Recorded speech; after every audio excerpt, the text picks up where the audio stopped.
Sudah pas. Nggak nampak layarnya cerah. Atau aku pencet? Biar kayak ini aja. Nampak, cuman kalau yang putih-putih itu terang.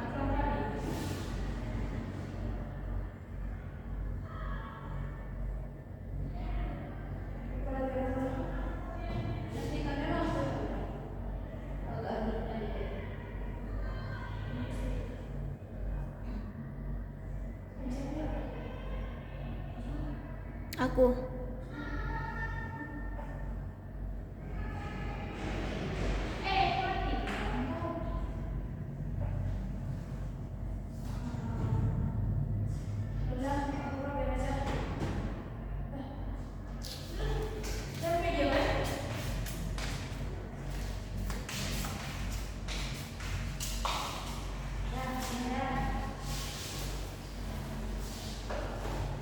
Assalamualaikum warahmatullahi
Ibu akan beri waktu 5 menit cukup ya untuk menceritakan.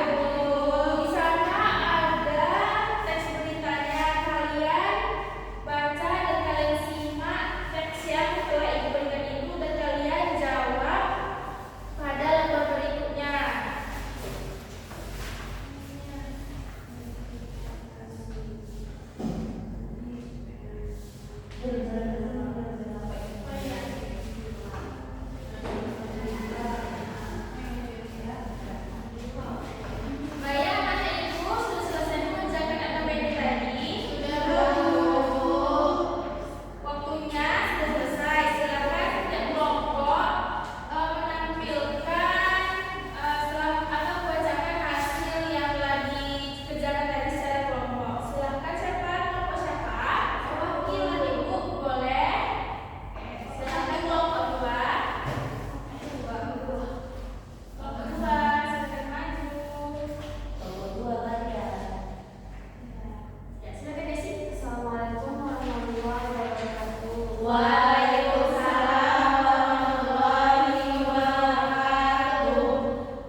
Kegiatan berlangsung dalam 2 jam dan berjalan dengan tertib. Menurut Wakil Kepala Sekolah Bidang Kesiswaan, kegiatan tersebut bertujuan meningkatkan kesadaran siswa terhadap pentingnya menjaga kebersihan lingkungan sekolah. Ya, kan yang pertama itu ada struktur berita. Kutipan teksnya mana? Kutipan teksnya itu yang siswa SMA Negeri 1 Bengkalis melaksanakan kegiatan bersih lingkungan sekolah pada Jumat tanggal 12/6/2026. Selanjutnya peristiwanya kegiatan dimulai pukul 7 WIB dan diikuti seluruh siswa. Mereka membersihkan halaman sekolah, ruang kelas, serta taman sekolah. Kegiatan berlangsung selama 2 jam dan berjalan dengan tertib. Yang ketiga itu ada sumber berita. Sumber berita di sini menurut Wakil Kepala Sekolah Bidang Kesiswaan, kegiatan tersebut bertujuan meningkatkan kesadaran siswa terhadap tanggung jawab mereka dalam menjaga kebersihan sekolah. Baik, terima kasih. Assalamualaikum warahmatullahi wabarakatuh. Terima kasih Mbak Desi, silakan. Tepuk tangan untuk Desi. Nah, baik. Telah dijawab sama teman kalian tadi. Nah, berarti untuk materi struktur teks berita anak-anak ini sudah paham semua kan? Paham Bu. Baik, sebelum kita mengakhiri pembelajaran kita pada hari ini, siapa yang bisa menyimpulkan materi yang telah kita pelajari ini? Ayo, siapa saja yang bisa? Ya Bu. Nah, silakan Hilda. Baik. Kesimpulan pembelajaran pada siang hari ini bahwa struktur teks berita terdiri atas orientasi, peristiwa, dan sumber berita. Nah, benar sekali. Berarti dalam struktur teks berita itu ada 3 bagian strukturnya. Yang pertama ada apa? Orientasi, peristiwa, sumber berita. Paham semuanya alhamdulillah. Jadi